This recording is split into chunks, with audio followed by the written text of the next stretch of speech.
Good morning tenth class. आज हम जो लेसन करने जा रहे हैं, लेसन का नाम है बाल गोविंद भगत। बाल गोविंद भगत लेसन के जो लेखक हैं उनका नाम है राम वृक्ष बेनीपुरी, जो कि हम जीवन परिचय कर चुके हैं। बाल गोविंद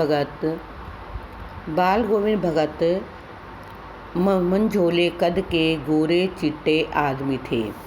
यानी उनके व्यक्तित्व और उनके शारीरिक बनावट के बारे में बताया गया है। कैसे थे वो? बाल गोविंद भगत मंझोले कद के गोरे चिट्टे आदमी थे। उनकी उम्र 60 वर्ष से ऊपर थी और बाल पक गए थे। वे लंबी दाढ़ी नहीं रखते थे। वे कपड़े बिल्कुल कम पहनते थे, कमर में लंगोटी पहनते और सिर पर कबीर पंथियों की सी कनफटी टोपी। सर्दियों में ऊपर से कंबल ओढ़ लेते। वे गृहस्थ होते हुए भी सही मायनों में साधु थे। माथे पर रामनंदी चंदन का टीका और गले में तुलसी की जड़ों की बेडोल माला पहने रहते। उनका एक बेटा और एक पतोहू थी। पतोहू का अर्थ है उसके बेटे की पत्नी। वे कबीर को साहब मानते थे। यहाँ वन वर्ड क्वेश्चन बनता है, कबीर को किस नाम से पुकारते थे? वो साहब के नाम से। किसी दूसरे की चीज़ नहीं छूटे और न बिना वजह झगड़ा करते थे। उनके पास खेती बाड़ी थी तथा साफ सुथरा मकान था। खेत में जो भी उपज होती उसे पहले सिर पर लाद कर कबीर पंथी मठ में ले जाते और प्रसाद स्वरूप जो भी मिलता उसी से गुजर बसर करते। क्या करते थे? जो उनकी फसल होती उस फसल को खाने जाते थे। कबीर पंथी जो मठ था उसमें ले जाते और वहाँ से वापस जितना मिल जाता उसी से अपने घर का गुजारा करते थे।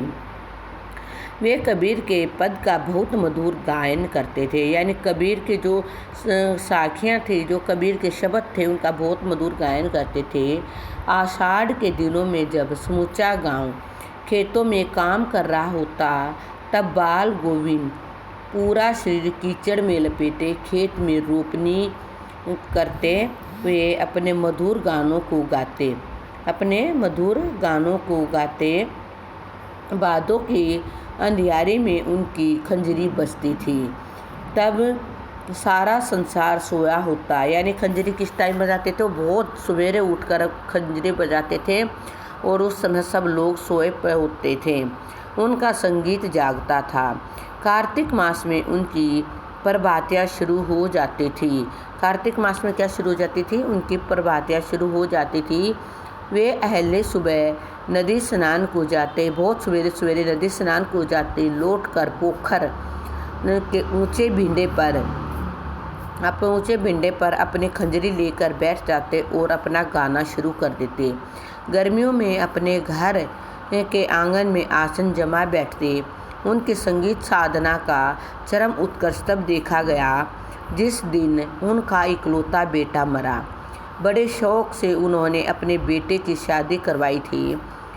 बहू भी बहुत बड़ी सुशील थी। उन्होंने मरे हुए बेटे को आंगन में चटाई पर लिटाकर एक सफ़ेद कपड़े से ढक रखा था तथा उस पर कुछ फूल बिखरा पड़ा था। सामने बाल गोविंद भगत जमीन पर आसन जमाए गीत गाए जा रहे थे। बहू को रोने की बजाय उत्सव मनाने को कह रहे थे, क्योंकि उनके अनुसार आत्मा परमात्मा के पास चली गई है। ये आनंद की बात है। उन्होंने बेटे की चिता को आग भी बहू से दिलवाई। जैसे ही श्राद्ध की अवधि पूरी हुई, बहू के भाई को बुलाकर उसके दूसरे विवाह करने का आदेश दिया। बहू जाना नहीं चाहती थी, साथ रहकर उनकी सेवा करना चाहती थी, परंतु बाल गोविंद के आगे उनकी एक ना चली। उन्होंने दलील, अगर वो नहीं गई तो वो घर बार छोड़कर चले जाएंगे। कौन? बाल गोविंद भगत क्या चले जाएंगे? अपना घर बार छोड़कर चले जाएंगे। बाल गोविंद भगत की मृत्यु भी उनके अनुरूप ही हुई। वे हर वर्ष गंगा स्नान को जाते थे और पैदल ही जाते थे वो गंगा स्नान को। और गंगा स्नान 30 कोस डडूर पड़ती थी। जो गंगा स्नान के लिए जाते थे वो 30 कोस की दूरी पर पड़ती थी, फिर भी वे पैदल ही जाते थे। घर से खाकर निकलते तथा बाकी दिन घर से खाकर निकलते थे और घर आकर वापस आकर ही घर खाते थे। बाकी दिन उपवास पर, किंतु अब उनका शरीर बूढ़ा हो चुका था। उनका शरीर कैसा हो गया था? बूढ़ा हो चुका था। इस बार लौटे तो तबीयत खराब हो चुकी थी, किंतु वे भी नेम व्रत छोड़ने वाले नहीं थे। वहीं पुरानी दिनचर्या शुरू कर दी। लोगों ने मना किया, परंतु वे टस से मस ना हुई।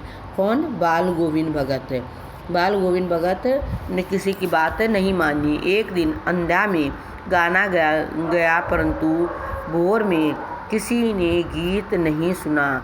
जाकर देखा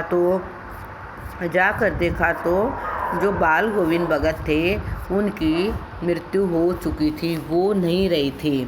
ये जो कहानी का सार है ये बता रहा है कि बाल गोविंद भगत किस में थे? जो संसार में बुराइयां हैं उनसे दूर थे। वो सिर्फ कबीर के आश्रम में ही अपना जीवन व्यतीत करते थे। कबीरपंथी रूप में रहना ही उनको अच्छा लगता था। लेकिन वो क्या करते थे? वो खंजड़ी बताते, खंजड़ी गाने गाते, खुश मिजाज रहते। जैसे बताया गया चैप्टर में भी, उनका एक ही बेटा था। बेटे की मृत्यु पर भी उन्होंने क्या किया था?